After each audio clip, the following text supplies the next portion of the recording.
मला सुट्टी आणि मला ना काहीतरी बाहेरचं खायची इच्छा झाली।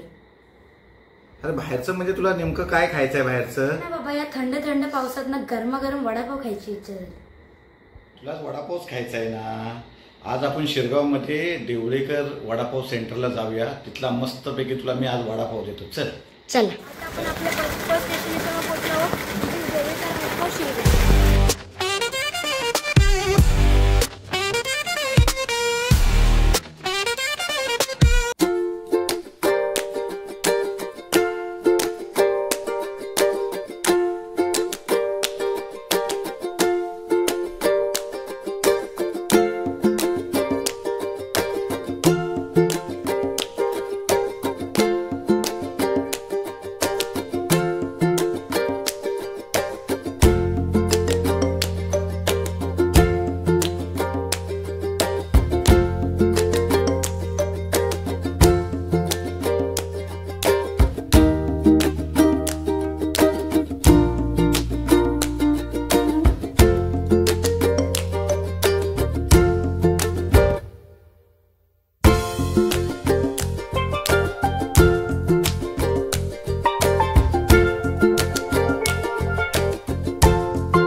उद्धव लक्ष्मण देवळेकर. उद्धव लक्ष्मण देवळेकर. आणि आपण या व्यवसायात कधीपासून आहात? 30-35 वर्ष झाली. 30 वर्ष झाली. आणि वडापाव सेंटर टाकण्याची आपल्याला कसे सुचले? मला वडापाव खास पहिला आवडायचा म्हणून मी वडापावचं दुकान टाकलं. आणि अंदाजे आपल्या दिवसभर किती वडापाव 400-500 वडापाव संपतो. 400-500 आणि अंदाजे सणासुदीला तर कार्यक्रम असेल तर 1000, 1500, 2000. 1000-1500. हां. आणि वडापाव व्यतिरिक्त अजून आपल्याकडे काय काय स्पेशल वडापाव आहे? स्पेशल आहे. बटाटा भजी आहे, गोल भजी आहे, कांदा भजी आहे, मिसळ आहे, उसळपाव आहे, परत तुम्हाला खेकडा भजी आहे. सगळं पाहिजे. आणि आपल्या वडापाव आपण काय काय वापरतो आणि चटणी कुठल्या कुठल्या आपल्या वडापावला चटणी फेमस चटणी आहे, आंबटगोड चटणी आहे. हां मिरची देतो, कांदा देतो, त्या सुकी चटणी असते, हां खडा चटणी असते. हां. धन्यवाद. धन्यवाद. नमस्कार दादा, आपले नाव कसे? ओंकार उद्धव देवेकर. आणि तू आता आपल्या बाबांना कधीपासून मदत करतोय? मी लहानपणापासून मदत करतो. म्हणजे मी लहानपणापासून हॉटेलमध्ये चालू आहे. असं नाही की आत्ताच चालू आहे. पण ह्या अगोदर पण मी लहानपणापासून हॉटेलमध्ये करतो वडिलांना, आईला. आणि आता माझं हॉटेल मॅनेजमेंट झालं आहे. हॉटेल मॅनेजमेंटमध्ये मला नंतर असं वाटलं होतं की मी जॉब करेन, भरपूर पैसा कमवेन. पण मला ते मी 1 वर्ष करून बघितलं, पण मला ते काय पॉसिबल वाटलं नाही. म्हणजे दुसऱ्याकडे जॉब करणं किंवा दुसऱ्याच्या हाताखाली काम करणं हमाली करणं हे मला योग्य वाटलं नाही. म्हणजे हॉटेल मॅनेजमेंट करून सुद्धा काही सुद्धा फायदा नाही. हां, जो आपला स्वतःचा बिझनेस आहे तो वाढवायचा असं मी ठरवलं. बरोबर. आणि त्या निश्चयाने मी परत माझ्या आपल्या businessकडं स्वतःच्या व्यवसायाकडे पुन्हा एकदा आणि बाबांना मदत सुद्धा आणि सगळ्याच गोष्टी करण्यासाठी तू या व्यवसायामध्ये पुन्हा पुन्हा हो. आणि आणि पुढे आता हे ब्रेकफास्टच आहे फक्त. हां, त्याच्यानंतर आता आम्ही लंच वगैरे लंच डिनर चालू करणार आहे. म्हणजे पुढचे प्लॅनिंग तुझ्या हॉटेल मॅनेजमेंटचा तो उपयोग तू या क्षेत्रामध्ये या करण्याचा तुझा पुढचा फ्युचर आहे, प्लॅन आहे. त्यामुळे तुम्हाला या व्यवसायासाठी आमच्या देसाई डायरेक्टकडून तुम्हाला सर्वांना, देवळेकर फॅमिलीला हार्दिक शुभेच्छा. धन्यवाद. धन्यवाद. दादा, आपले नाव कसं आहे? एकदम भरपूर आणि वडापाव कसं आहे? वडापाव एकदम छान आहे. आणि हा वडापाव खाण्यासाठी आम्ही खास चटणीसाठी येतो, चटणीसाठी, फक्त आंबट गोड. चटणीसाठी, आंबट गोड चटणी. हां. आणि आपण कुठल्या गावातून हा स्पेशल देवळेकर वडापाव खायला येतात? स्पेशल देवळमध्ये आम्ही जवळजवळ 10 ते 15 वर्षांची रिक्षा चालवतो. कायम नाश्त्यासाठी त्यांच्या वडापाव टेस्ट चांगले असल्यामुळे आम्ही इथे येतो. म्हणजे तुम्ही इथंच येतात? आम्ही इथेच येतो. एवढ्या तळसर गावामधून खास वडापाव खायला आम्ही. आज आम्ही चर्चेमध्ये मी एक हा माणूस असा आहे की पैसे असो वगैरे नसतो हा, हां. तरी नाश्त्याला मागे पुढे नाही. नाही. हां, कोणताही माणूस असो, तो श्रीमंत असो, गरीब असो, पैसे विचारणार नाही. हा पैसे नसतील तुझे आणून द्या. बरोबर. म्हणजे माणुसकी सुद्धा या ठिकाणी जपली जाते. बऱ्याच वर्षी 35 वर्षाची परंपरा मला वाटते आहे. त्याच्यामुळं देवळेकर वडापावला या ठिकाणी सगळे हक्काचं एक वडापाव सेंटर म्हणून आपण एवढे वर्ष खात आहे. आणि टेस्ट सुद्धा त्याप्रमाणे त्यांनी आतापर्यंत राखलेली आहे. मला वाटतं आणि त्याला एक जी घरातली जी माणुसकी आहे हां, ते आपला कस्टमर आपल्या घरातला म्हणून समजून ते त्यांची सेवा करतात. बरोबर आहे. धन्यवाद दादा. नमस्कार आजी. आजी, आपलं नाव कसं? आपण आपल्या मुलग्याला या व्यवसायामध्ये मदत करताय असं मला कळलंय. कारण एवढं वय असून सुद्धा आपलं वय किती आता सध्या? 69 वर्षामध्ये सुद्धा आपण या वडापाव सेंटरमध्ये मी बघतोय की आपण आपला मुलगा जेवायला जरी मध्ये रिलीजला गेला तरी पण आपण इथे येऊन स्वतः वडे तळून आम्हाला देत आहे. आम्ही बघितलेलं आहे. म्हणजे या ठिकाणी तुमचं आपल्या मुलाला मदत करण्याची अजून सुद्धा तुम्हाला जिद्द आहे. ही ताकद कुठून येते आजी तुम्हाला? 69 वर्षी सुद्धा तुम्ही या ठिकाणी काम करताय. आणि माऊलीची कृपा आणि पांडुरंगाची कृपा.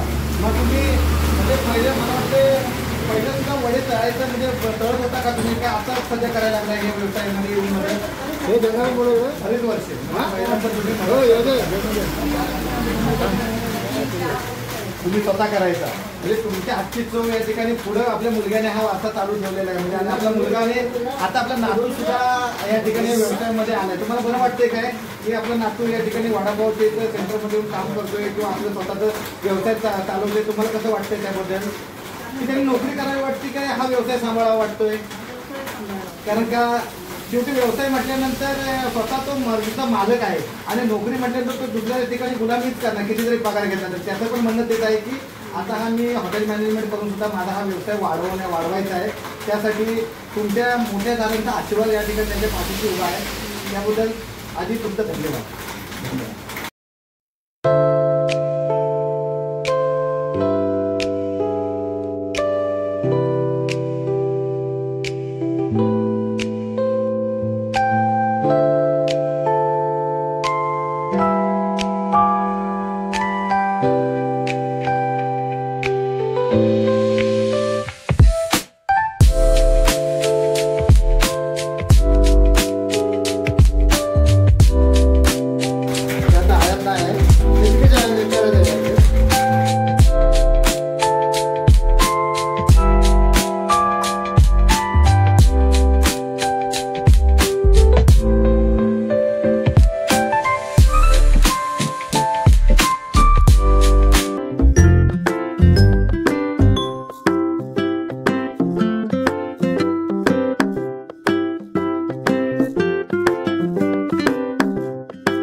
चटणी आहे, सुकी चटणी, तळलेली मिरची आणि कांद्याने सगळ्यात मेन वडापाव. हे बघा मित्रांनो.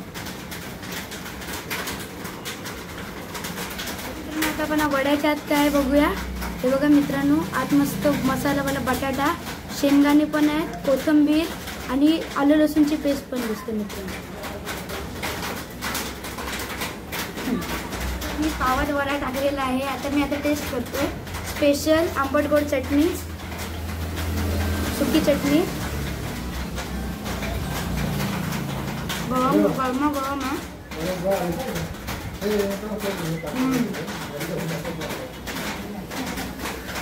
खूप छान आहे. आंबट गोड चटणीमुळे एक नंबर टेस्ट येते, म्हणजे बॅलन्स टेस्ट आहे एक नंबर. जास्त तिखट पण नाही, एकदम बॅलन्स टेस्ट आहे. हॅलो